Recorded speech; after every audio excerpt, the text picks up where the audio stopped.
All right. Nice. Hello, everybody. Hello. I think we're going to give it a couple of minutes if that's okay. We have quite a few signups, so let's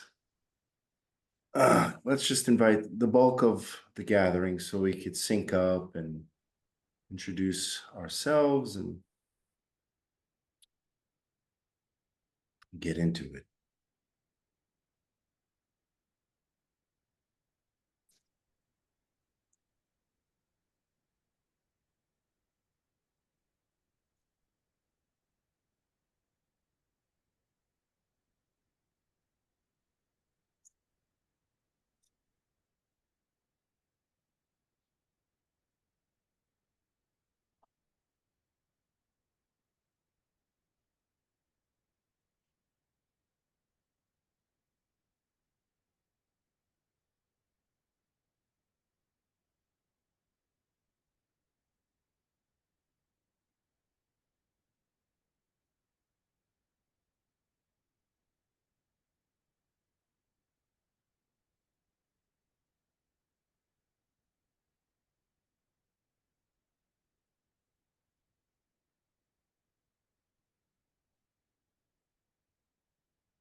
All right. So, welcome to a conversation, an exploration into personal mastery, what that means to you, what is perhaps in the way of you really claiming that and acknowledging that mastery that lives within all of us, and also understanding, some tools that could help you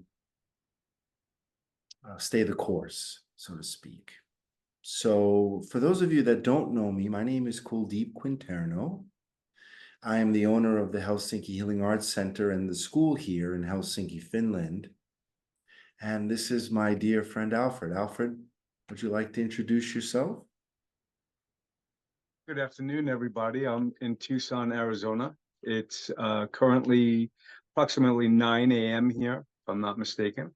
It puts me quite a bit behind you all, maybe in a different mindset.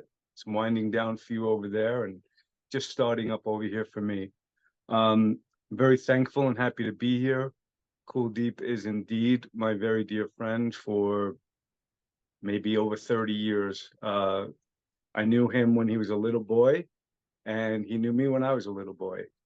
Um, yeah, I'm real thankful to be here. Thanks for inviting me, Kuldip, and thank you everyone for having me. It's nice to meet you.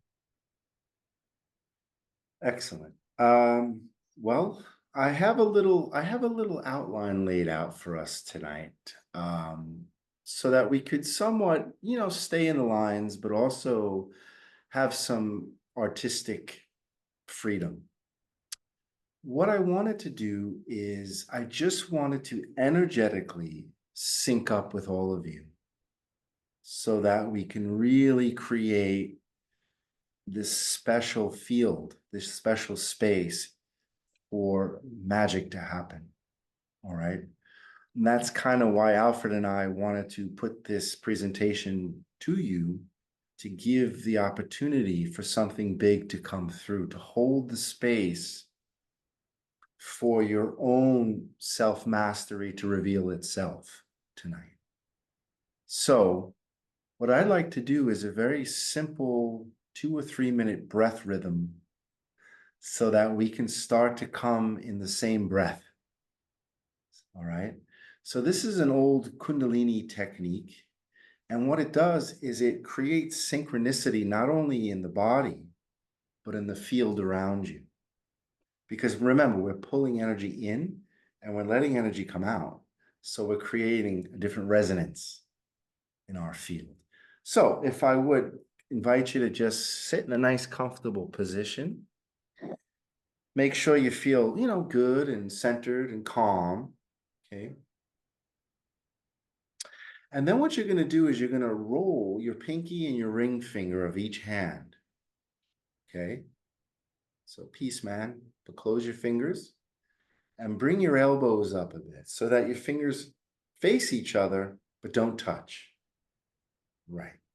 So now what you're going to do is take an inhale, but break it into 3 breaths.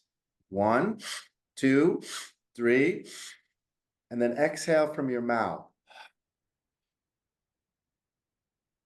1, 2, 3. Exhale from the mouth.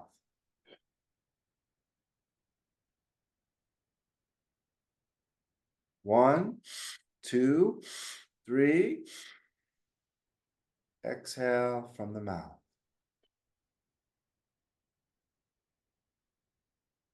1, 2, 3. Exhale from the mouth.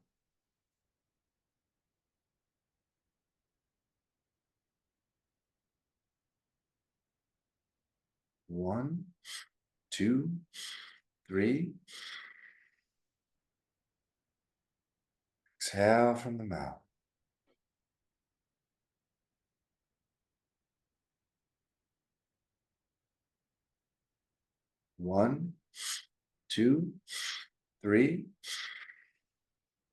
Exhale from the mouth.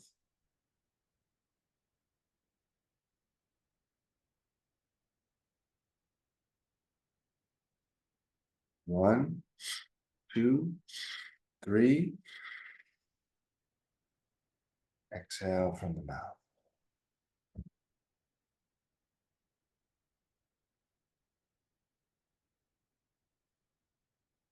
One, 2, 3.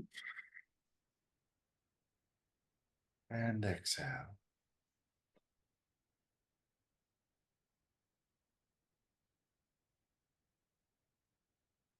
One, 2, 3. Exhale.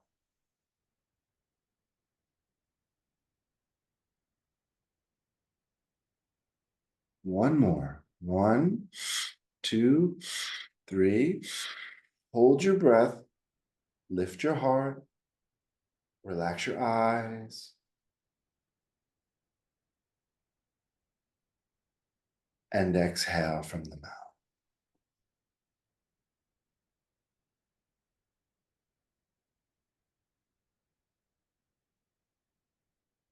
All right, we could bring the arms, hands down, and just for a moment, just remain with your eyes closed.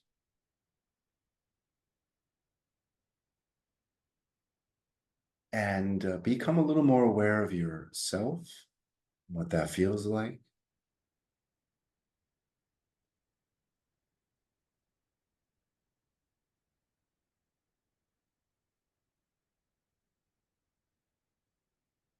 Become a little more aware of the room that you're sitting in.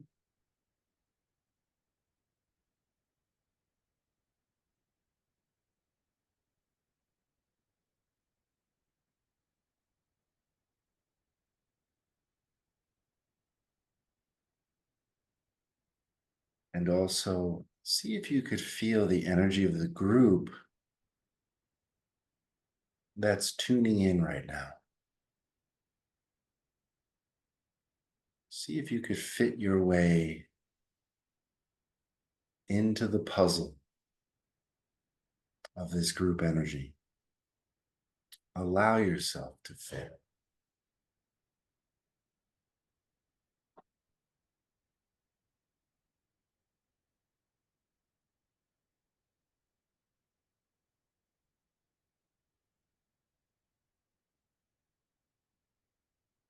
Now I'd like to invite you to just softly start to open the eyes, becoming a little more aware of the room, your furniture, the atmosphere.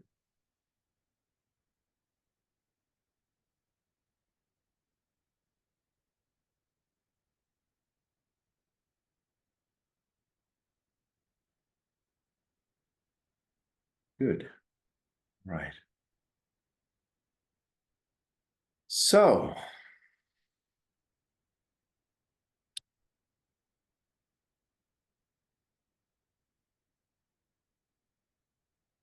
Alfred, let me ask you this. When you think of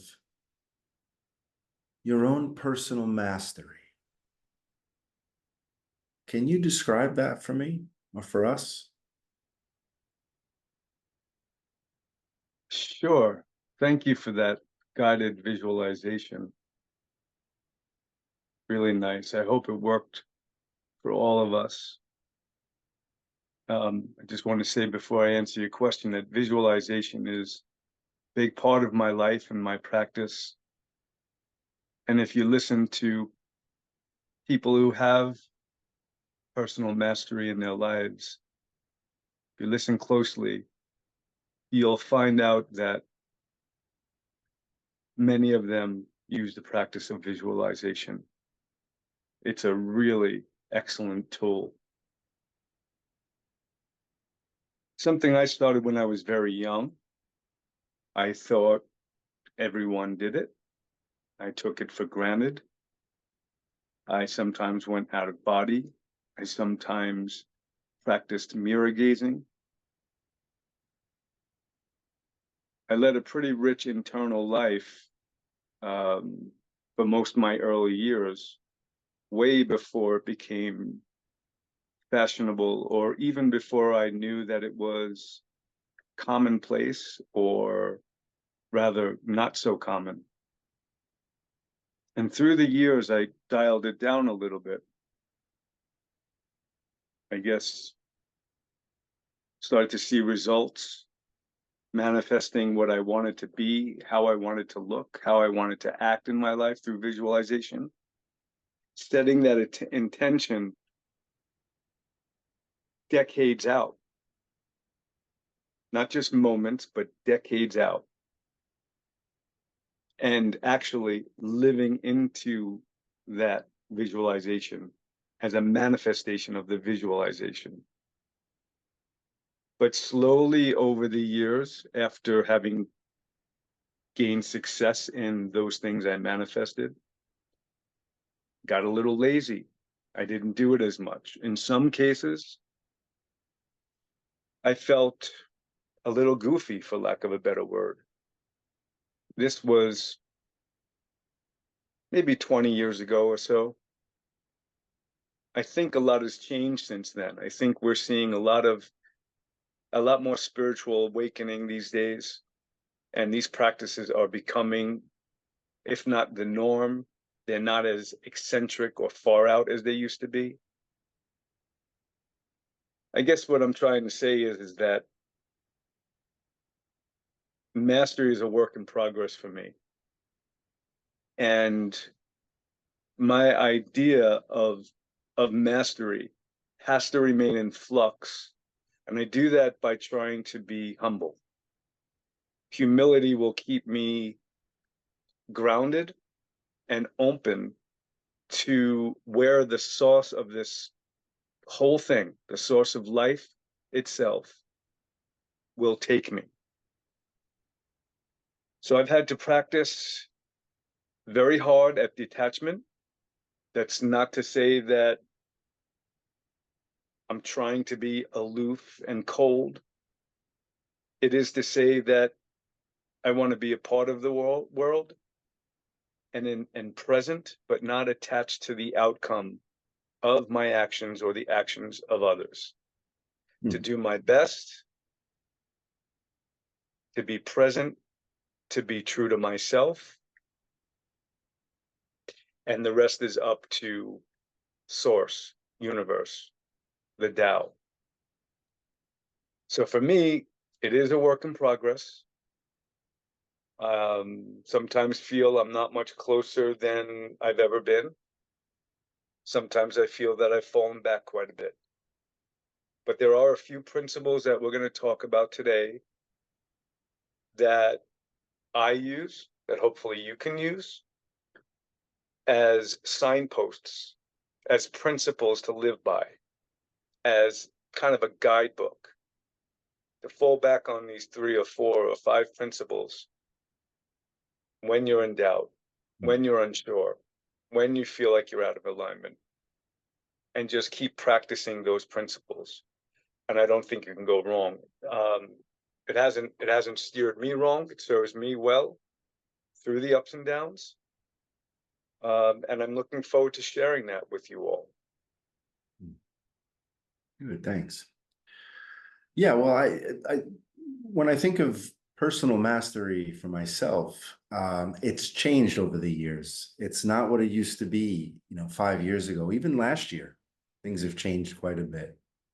So what Alfred said was interesting because I also resonate with the fact that it is in flux. It is changing. It is evolving. When I think of personal mastery, I think of consistency.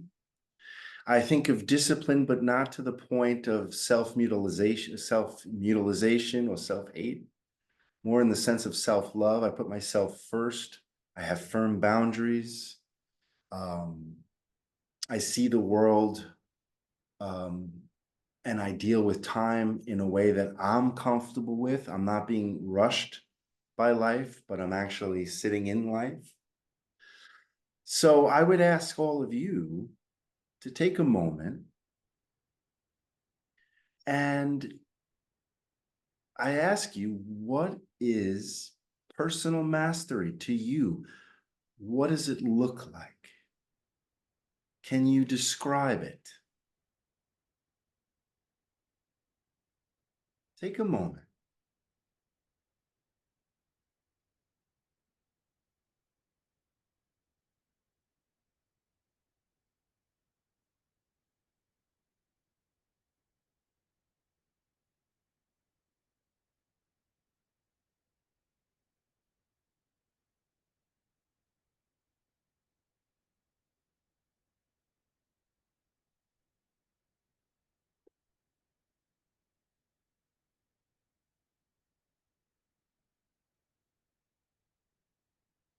Now, can you articulate, can you speak to what it looks like, what it feels like to obtain that personal mastery within you? Does anybody want to go in there and just speak it?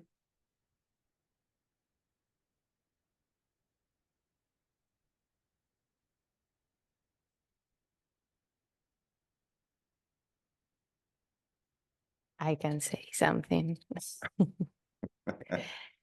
to break the silence. Okay, to me, it's clarity and certain level of certainty, not in the sense that you know how things are going to end up, but that you kind of feel that that's the right path and you are in peace with yourself, somehow certain that things will go well. Yeah. Anybody else wish to share?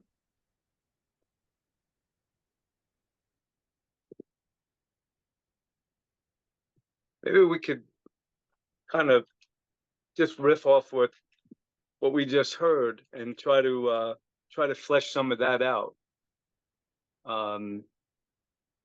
Perhaps my answer was a little vague. I think the last answer was a lot more specific. So maybe we should flesh that out and see what it means to know yourself.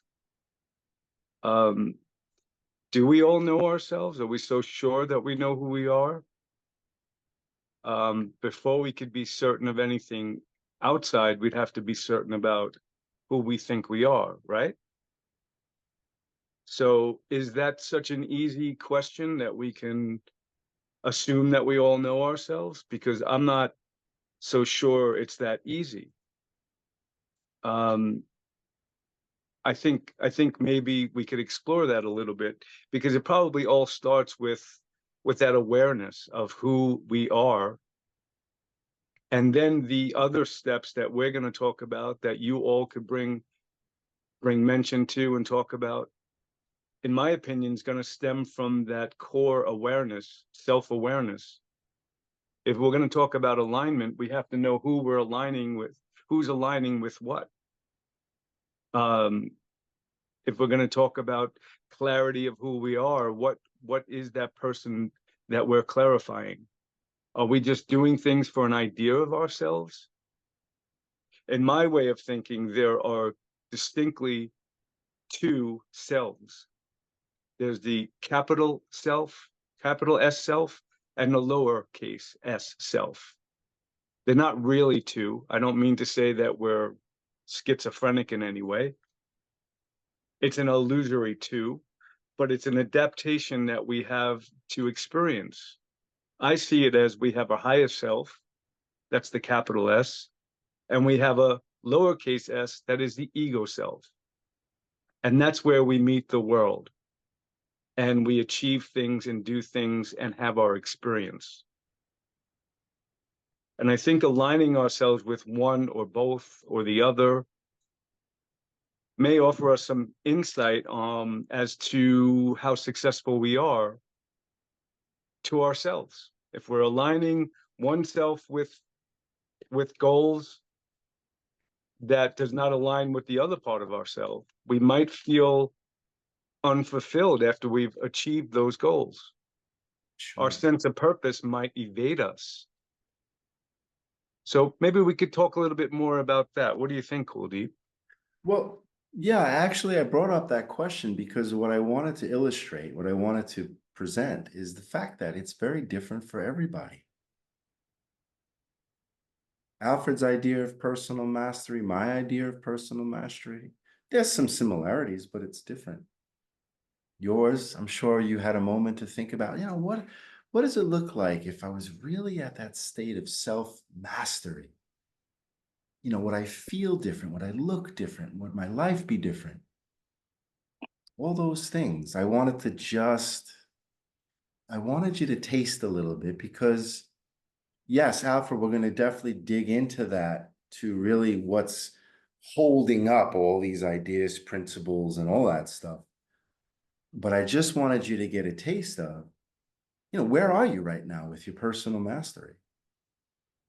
Is that even a thought in your day?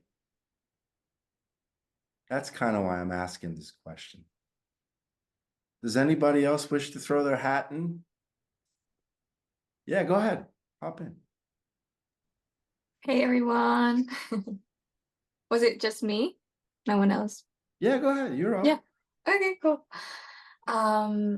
For me, when I reflected, that question came up being in my goddess bliss. And I feel like for me, like personal mastery is about full surrenderment to my intuitive flow and allowing myself to adore myself and to be adored and be in this very feminine, blissful state. But it's definitely surrenderment, and like there's also boundaries that I need to create, so that is, what's the word? A possibility for me. Right.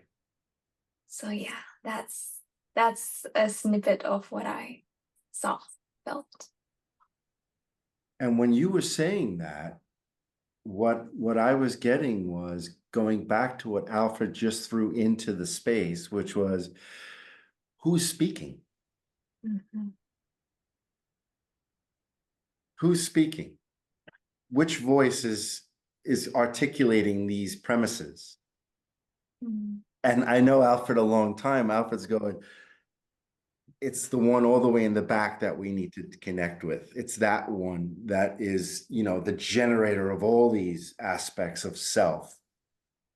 And what do you think about that, Alfred? You think I'm on to what you were trying to bring to the table? I think it was just said very clearly. It's something that makes you smile when you say it. and when you hear it. I felt what was just said. I think the placement of it back or deep or whatever is just kind of grasping for where this elusive self is. I don't think that's so, that's so vital to get an answer for. I think it's everywhere. I think the more important thing here, the real exciting part of this whole, is to realize that that is there. When we speak to it, we touch on it, we resonate with it, we hit a note and it creates a harmony. And there's like a third voice, if you will, that harmonizes with us just merely tapping into that. It's like Mm, the sound of a bell or chimes. There's something else going on here. And it makes us smile. It makes us feel strong. It makes us feel impervious to all the ups and downs of life because it's constant. And that begs the question, why is it sometimes silent and sometimes not? I think we presume that it it can be maintained at a volume that you always hear it. It only goes silent through misuse or lack of use. So yeah, I mean, what excites me is what was just said and how I could feel that deep within me, around me, carrying me, lifting me, pulling me to the right place. I can't put a foot wrong just by what someone said and seeing how they were in touch with that.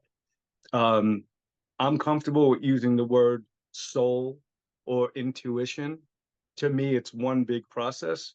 The soul speaks spirit to us by intuition, and learning how to cultivate listening to that intuition is the true work of us here in this experience. And it's what I've been doing my whole life.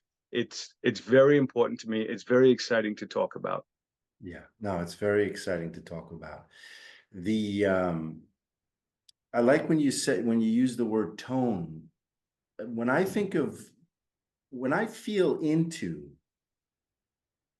the master within me, that tone, that feeling, that state, for me, it's very important to physically feel my way into that. There's a lot of layers that need to be cleared within my physical temple in order for me to sit in that throne. And once I'm in that throne, there's something that happens with the mind where the mind gets much more vast and I'm able to really feel a lot of nuances. It's almost like putting on a pair of glasses and feeling the world a different way instead of just seeing it. So for me, for me to get into that state of alignment so I can listen to that tone or be in that flow state or tap into my intuition. I personally feel the first thing is I need to move my physical temple in a certain way to come into a state of focus. Once I'm there and I'm sitting in myself, then I could articulate the mindset, breathe a certain way, and then Wow, before I know it, I'm sitting in that masterhood. very Does that interesting. resonate with anybody?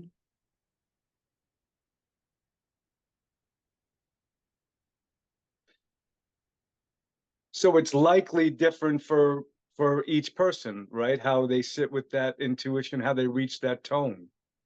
It's not one way for everyone.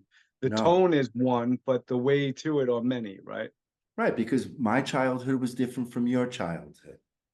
My experiences are different from my scars are different from your scars. My philosophy is different. My limitations are different. We all have a lot of inner yoga to do, and every yoga is very unique in order to find that tone, that masterhood.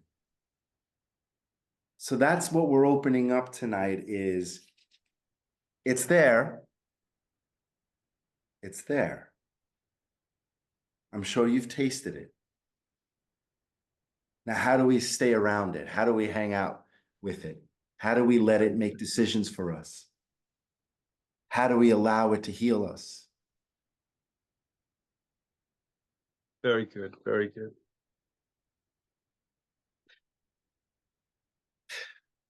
So, if I may, I would like to guide us into a very short little visualization. And let's see what you experience. This helps me, and it might work for you. Might not, but that's okay. Let's sit up, please.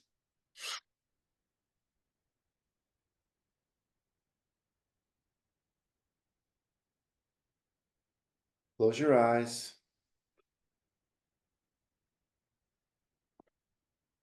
And invite a nice deep breath.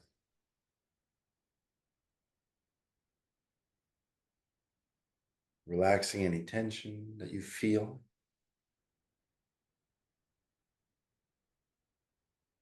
Allowing the bones to open.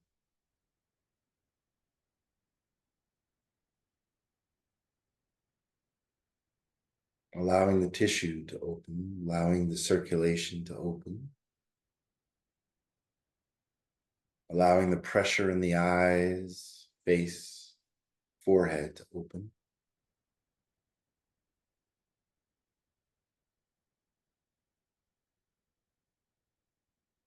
And you might notice the breath getting a little more full, a little easier.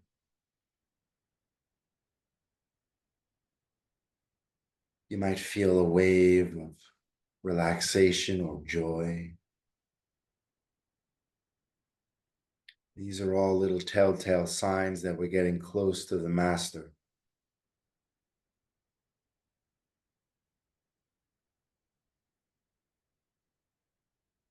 Now, I want you to bring your awareness to the center of your forehead, as if you were on the inside looking out the window of your brow, seeing a landscape out in front of you.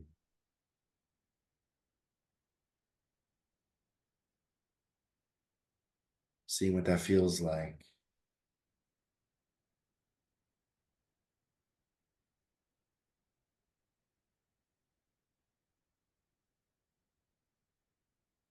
Now, I'd like for you to turn your awareness to the darkness of your inner mind. So you're not looking out the window anymore.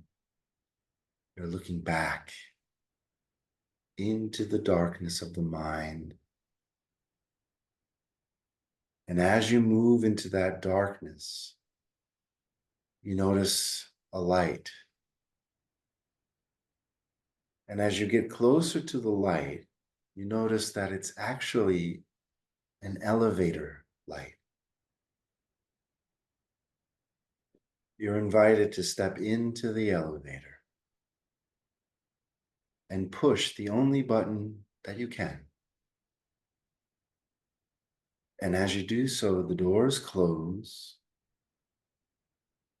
and the elevator descends, goes down, and you could feel it. You could also feel the temperature change a bit. You might even hear a sound, beating sound, a thumping sound. You could feel the pressure in the sound current. And as it gets quite intense, the elevator stops and the door opens. Now you could really feel the thumping.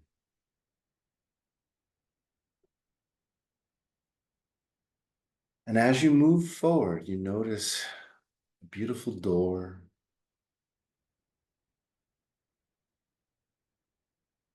And I want you to just stay here for a moment. See if you could tune in to what's on the other side of that door.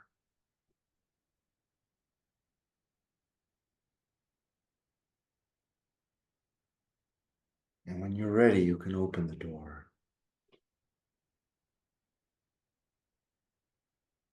And as you open the door, you've walked into a room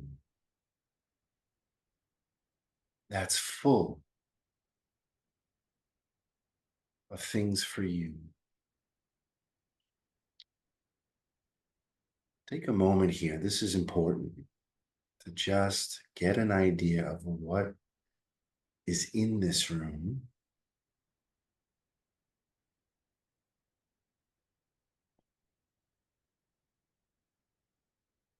And as you start to go into the room a little deeper, you notice there's someone sitting in a chair. And you immediately can feel how the presence of this person is making you feel. The way it is looking at you,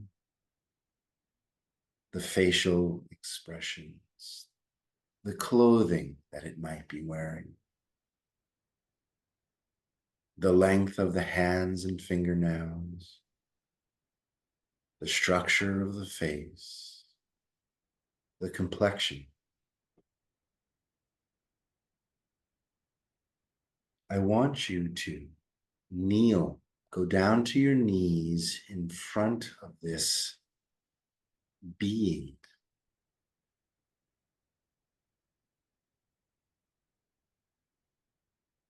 And allow it to touch you.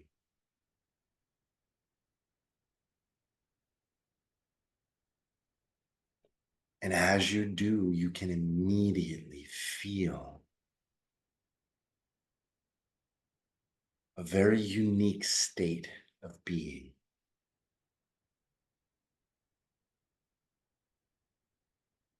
Where it seems everything falls into place. It is beyond worry, doubt, or anger. Stay here for a moment. This is important. Your eyes open, looking into its eyes. You breathe the same breath in and out.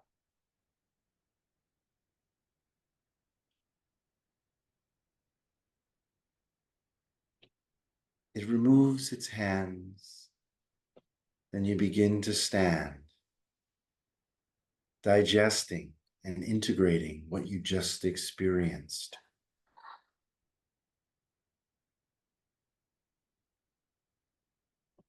Bowing your head in gratitude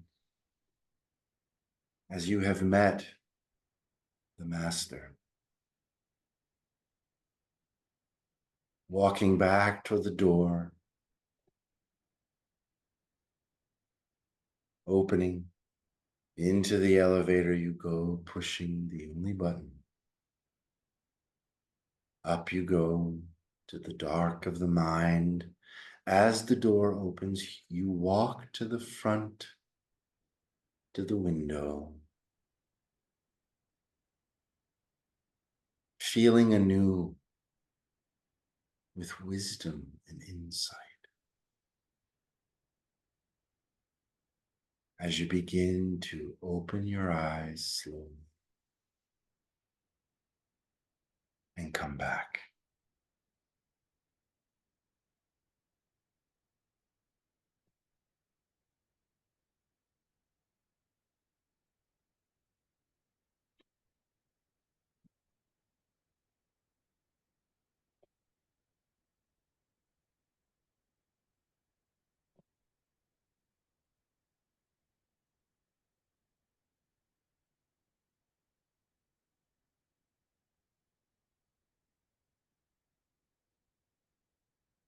Alfred, I'd like to ask you a question. Sure.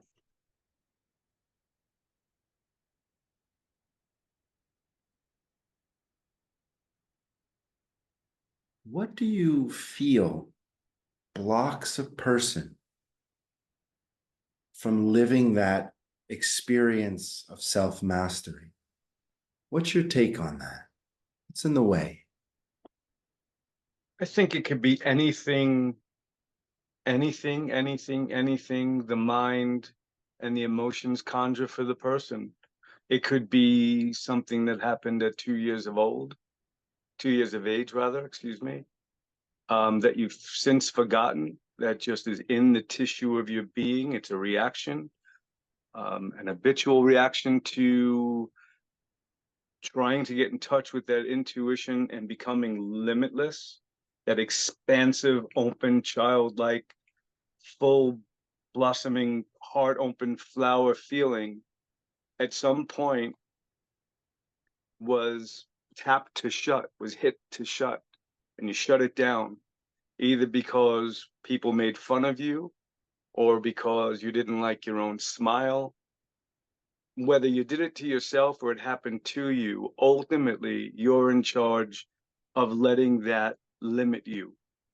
So whatever it is, it's very important work to figure that out, to at least be mindful of when that happens.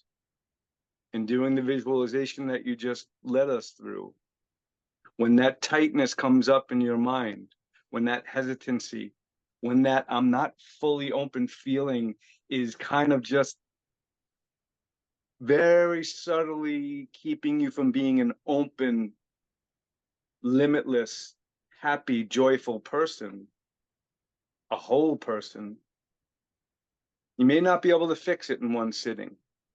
You may not be able to fix it in several years of sitting.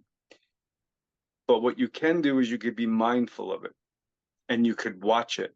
And this is the awareness that I like to talk about. It's a big word, it covers a lot of ground, but it is constant mindfulness of your own feelings, your own relationship to your feelings, your own relationship to your natural tendency and reaction to do something, and the inhibitions you have cultivated around that.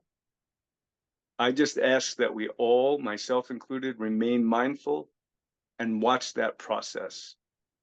So yes, Kuldip, I don't think any one answer to that. It's going to be quite different for everyone. My answer is, I guess, essentially based around fear for myself, fear of appearing a certain way that may not be in alignment with who I think I am. So I might be lying to myself. And it gets tricky because you may have bad habits that you've cultivated to support that shutting down of the natural holistic self. So you have a big tangle of issues, perhaps. Right. And it's a lot of work to try to disentangle that. I don't say get in there and spend your whole life, messing with tangles and knots and go, drive yourself crazy. Just be mindful of what's happening. Mindful, watch it. Be honest about what you're seeing.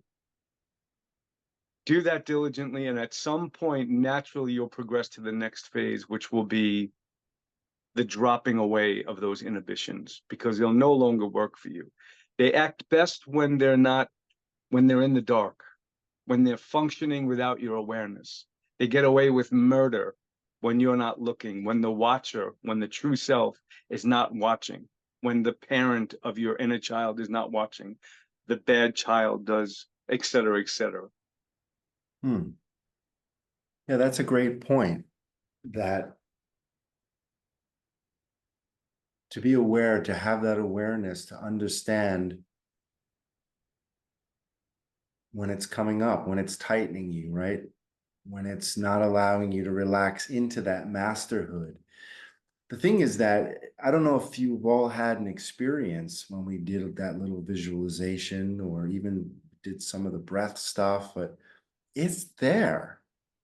It's in all of us. It's not something we can buy at a shop. It is there. And I think for me personally, I feel it's very important to understand some of the telltale signs of when you're close to it. So as you get closer to that state of mastery, you're gonna know the feeling. You're gonna know how your hearing changes, how your vision changes, how your breath changes. You might even need to rearrange a couple of things because that helps you drop into that masterhood. if you don't know where it is, it's hard to, and I'm bringing this up, Alfred, it's very hard to know the difference of, am I there or am I not there? What is I it? don't Do want I even know I'm powerful? at the risk of sounding flippant or I look, I'll just say the difference is joy, a deep, true bliss that cannot be replicated or imitated. When you feel that true connection in yourself that brings that, I am completely present, I am completely comfortable, and sincerely, I mean this. It's all those words to describe that blissful feeling. You'll know it when you're there. If we're so unfortunate that we're a little out of touch with that feeling, then I think we need to try different things, different practices until that triggers that response in us once again. Both Kuldip and I maintain that this is inherent within us. It is, in my opinion, the very essence of our true nature, this blissful, aware, expansive, beautiful creation that manifests experience to have the experience. We're that and bigger than that. Our lower self, the ego self that merely touches the duality and experiences the taste and the senses and the movies and the things of life, the material items of life, is merely the vehicle for the higher self. So it's within us, and we need to do whatever we can to find that blissful tone, so that when we're doing something, we are listening to hear that it harmonizes with that tone. It rings true with that. It's aligned with that, and that will be our indication that we're in the right spot. Now, I won't go too far ahead here. I just want to say that that's got its own inherent difficulties, because that might be 180 degrees from where you thought you should be. I only mention that because that's precisely something we need to be aware of, because that could be what is keeping us from being in alignment with that tone, Give an or example. being tone deaf to that tone, if you will. Give an example. Okay, you do a visualization like we just did, and you felt nothing. And you slowly open your eyes, and you're a little afraid to open your eyes to see that the other people around you are going to be in some kind of blissful state, that they had a visualization that resonated with them, but it didn't resonate with you.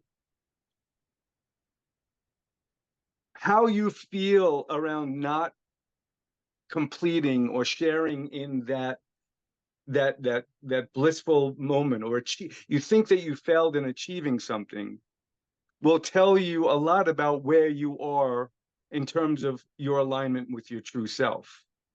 If you know instantly, no, I wasn't feeling that,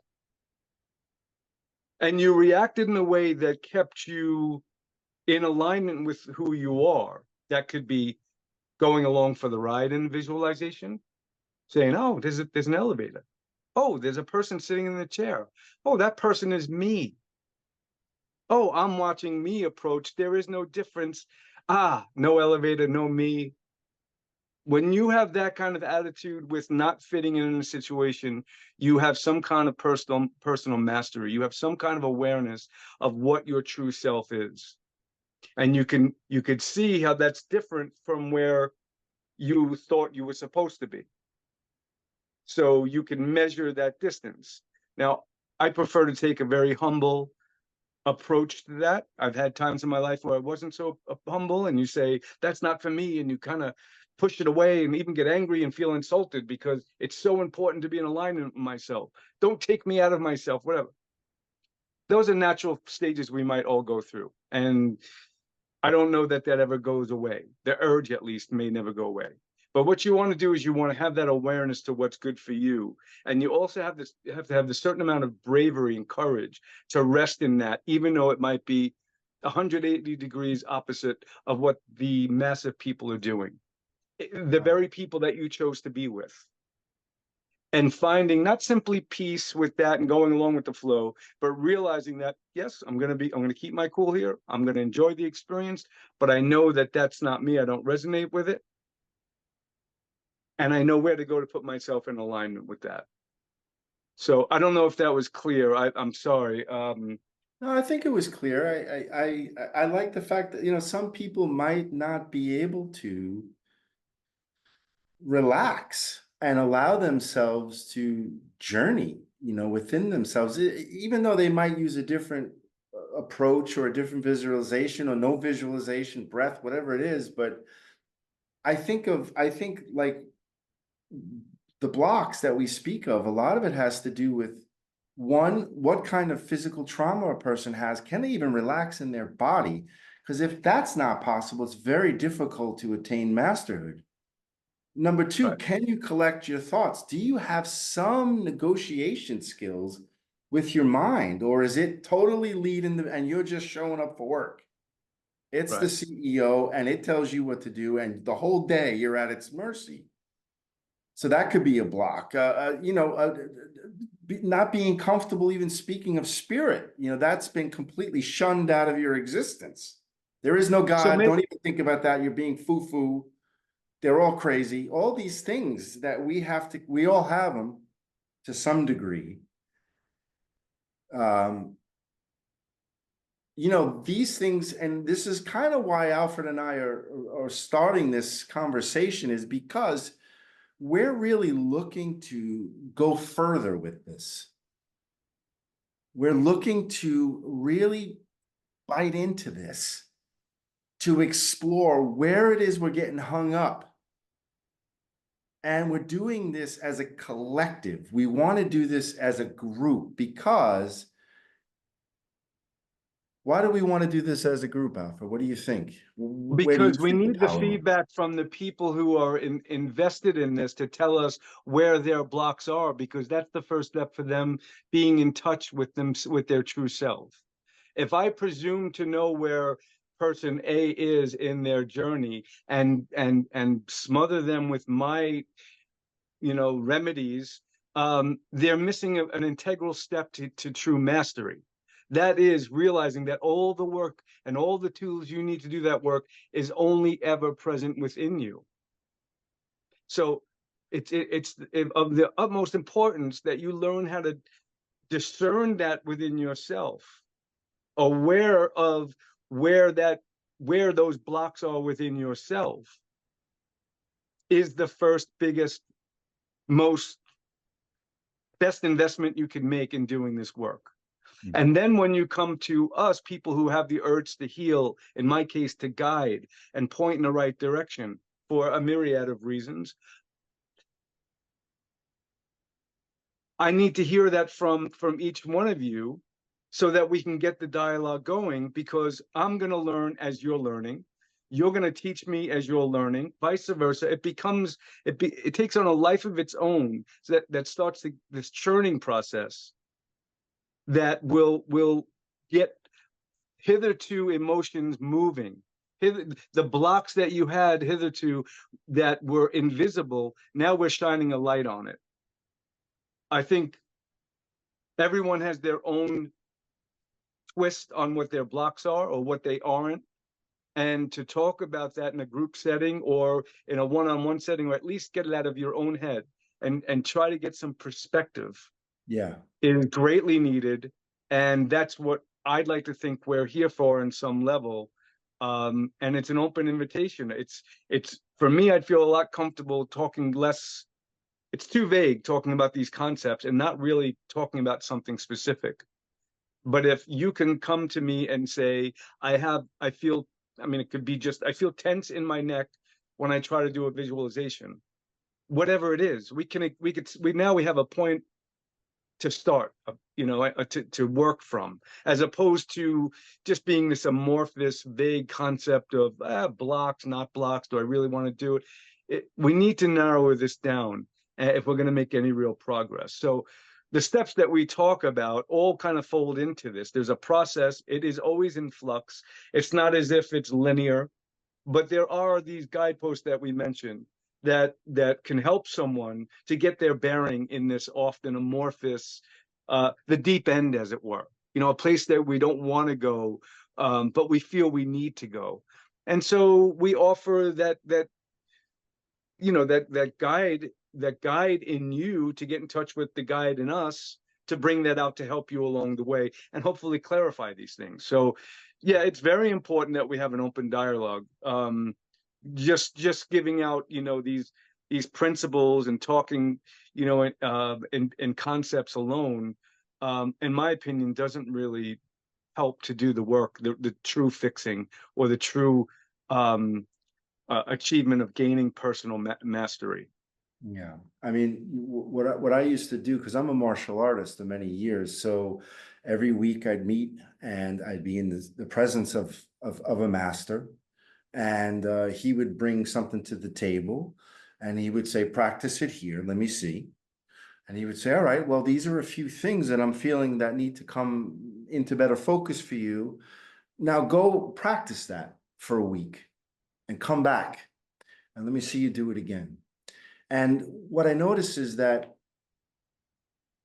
in that ability to have an experience, to open up a door, to understand yourself in a different way, to see where your blocks are, to see where your strengths are, to have the ability to, you know, show the group as well. There's something very powerful about a supportive group, because when somebody's already at that level, they're feeding you that frequency. So it's helping you lubricate yourself deeper into that next level. And I think this is why Alfred and I wanted to give you the opportunity, if you want, and you feel inspired, which I think is the most important thing, is to work with us. We're going to work once a week on Sundays, starting in September. And we have a basic framework that we're going to work with. We're going to keep checking into this framework, and we're going to keep seeing how we're growing into this framework. And that means that you're going to have an opportunity to check in, discuss, get some techniques, tools, open up new concepts, doors, and ideas, and then go for a week and go work it. Come back and let's integrate and see, speak, connect, and clear. So these are the things that we want to do together. As far as, you know, moving forward, because yeah, to have an hour, 15-minute seminar about personal mastery, shit, man, I've been training in the martial arts for 36 years. And there's days I feel on and days I feel off. There's days I feel the master flowing through me and the whole room is cooperating. And then there's moments where I feel like the little boy that can't even do a punch. So I guess what I'm trying to say is, been there, done that.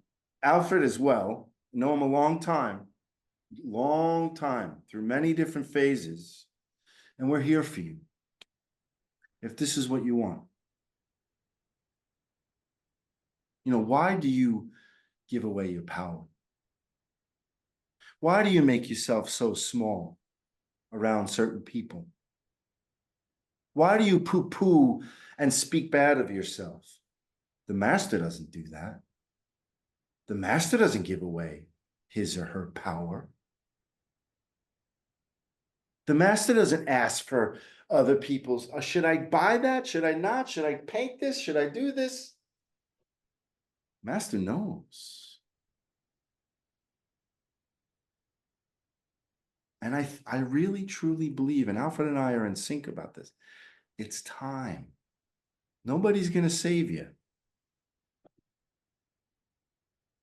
I believe we're living in an age of, I think it's apparent, we live in an age of atomization, where we're constantly broken down into smaller and smaller parts. We're out of touch with ourselves and those around us. There's isolation and separation on a very large scale. And my concern is about maintaining that wholeness within. It can never be divided.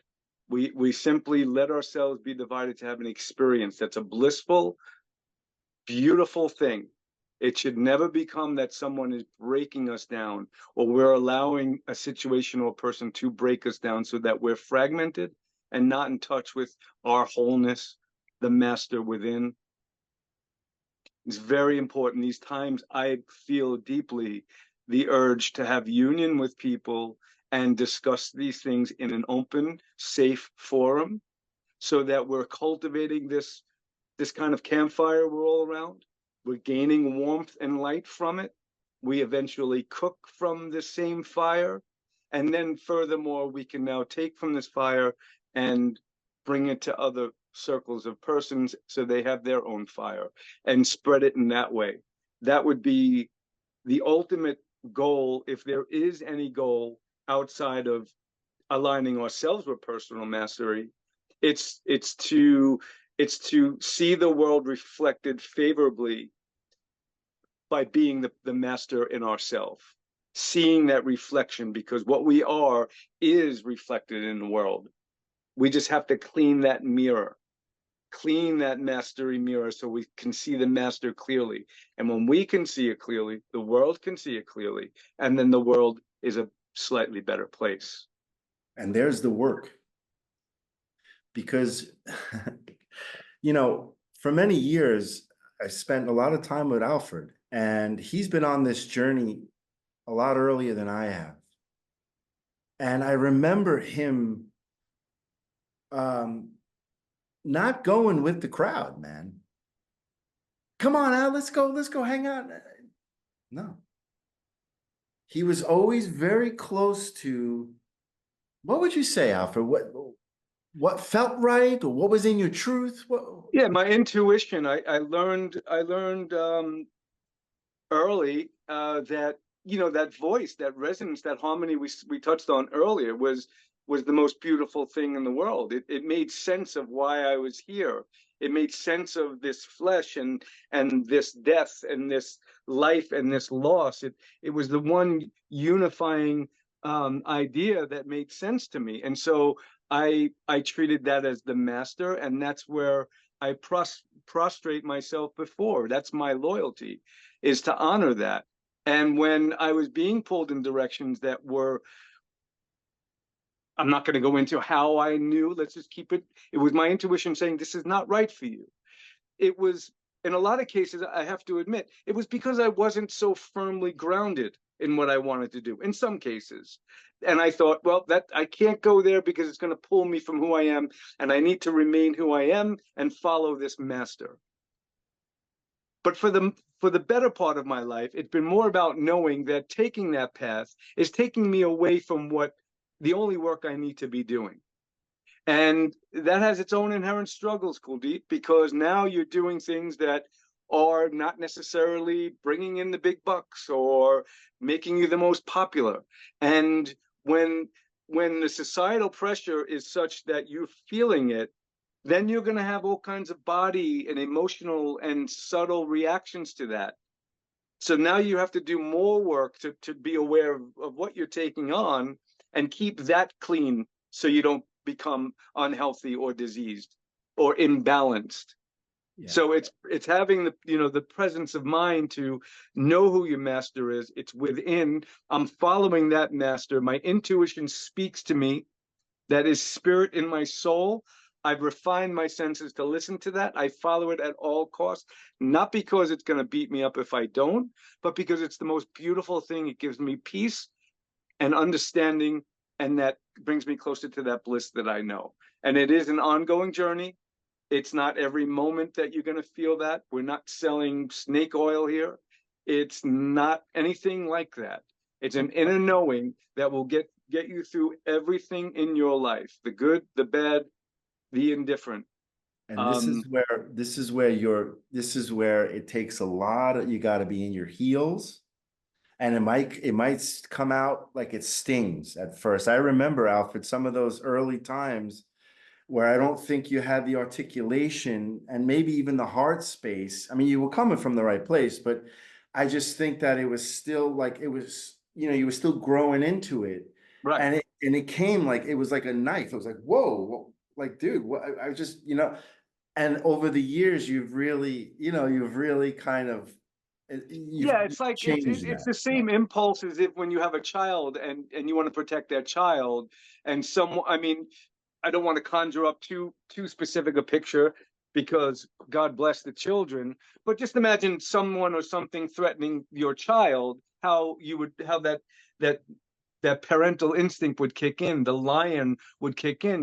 You might take someone's head off to protect your child. There were better ways to go about it. For me, that was the urge in it. So I give myself a little bit of slack. It sometimes makes me cringe, but I know it came from a good place. It wasn't so much you're going to take something away from me. It was more I'm going to be giving something away that is too priceless. And I was mad at myself. So I apologize in my heart to you and others when that comes out. Doesn't justify it. Doesn't justify it. I think we all have to, be aware of ourselves, look in the mirror and see how we're being perceived by other people. That's constant work. But I just remind you all that for me, it was a process of the lower self fighting with the higher self and trying to get them in alignment and using all the tools that were given me by birth, all the tools that I gained through skillful means and practice and discipline to align those two together so they work together like two brothers, like sun and moon, not as a threat to each other, where the lower self ego is saying, I want money, fame, girls, friendship, power. And the higher self is saying, but that's not in the cards for you. That's not who you are. Come this way. That friction that is very unhealthy. And I think a lot of people have, everyone has to deal with it at some time in their life. Some are better than others. No, this is true. And if we had a dojo, if we had a group like this at these times where we were coming to this self-realization of, wait a second, I'm forfeiting what's really important to me, that Right. the master doesn't want to go to the bar tonight, but I also don't want to be bored home by myself. Right. So how we sacrifice what's important. And this is why you go and you go to weekly classes and you check in and you get inspired and you cultivate. And this is, I was lucky because I had a dojo to go to every week, and it really fortified a lot for me. So in closing, I just want to, because we're almost at time here, but I want to extend that invitation to you, whoever's watching this, whenever you're watching this. It's going to be very challenging to live the master's truth, your masterhood, because the majority of the population is not. And I think we've all experienced something like this over the past 4 years, where we were being pulled into a direction that our inner intuition was going, no. It's very challenging. It's very challenging. So, you're welcome to take the journey. I would love to hear from anyone who may have anything to say on this. Maybe talk about how they feel about the idea of having blocks and being aware of it. I understand that it might make some feel quite vulnerable, and I don't want to infringe on that space with anyone. At the very least, we're prepared to do the next sessions to build trust so that you feel comfortable in this forum. I don't want to hesitate doing what I could do to make you feel, that I'm trying to be vulnerable in front of you, so that we can be truthful with each other, but that this is not a hurtful place. So if there's anyone who wants to really kind of, throw something out there, you could do it here, or you could do it on your own. But I think it's real important that we start to have that dialogue and realize that, perhaps me and Kuldip are just guiding this thing, but we're very involved in it, and we're just like you. And this is something that can make us all better once we create a harmony with ourselves. It is a place to practice. It is a place of safety. You've got Kuldip at the front as the sensei, protecting all that comes in. And then you have me at the back end, making sure that nothing falls out. And we've got that space, this space covered. It's very important for us to convey that to you so you feel comfortable. And then the rest is just up to where you want to take this, what you want to get out of it. Your feedback is greatly appreciated. I do want to thank you all for your time. And I hope I have the opportunity in the future to get a little more comfortable, get a little more of a flow going, and really open up, this world for a good discussion that includes us all.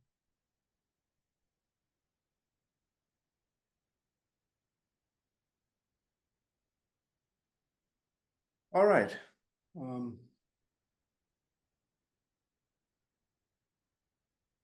That was awesome. Thanks, Alfred. You're welcome. So are we still in a chat, or where are we? We got 2 more minutes. I'd like to close the circle, if that's okay. Please. Okay. So we opened the circle with the breath. We're going to close the circle with the breath. Okay. So what you're going to do is take your ring finger and your thumb, and this is a projective mudra. This is you putting the smoke out and stating to your space that you're now exiting this space. So what you're going to do is have your hands like this, and you're going to breathe in through your mouth and out through your mouth.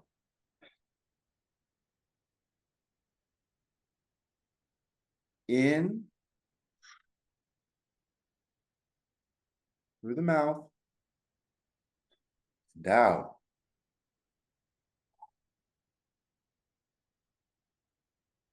Feel like you're clearing the space in through the mouth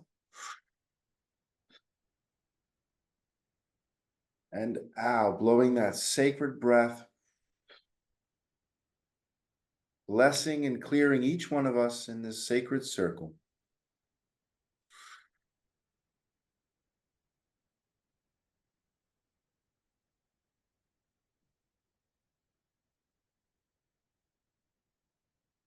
Now you're going to take one breath and hold it in. Hold the breath and gently tighten up the chest, shoulders, arms, elbows, fingers, hips, navel point.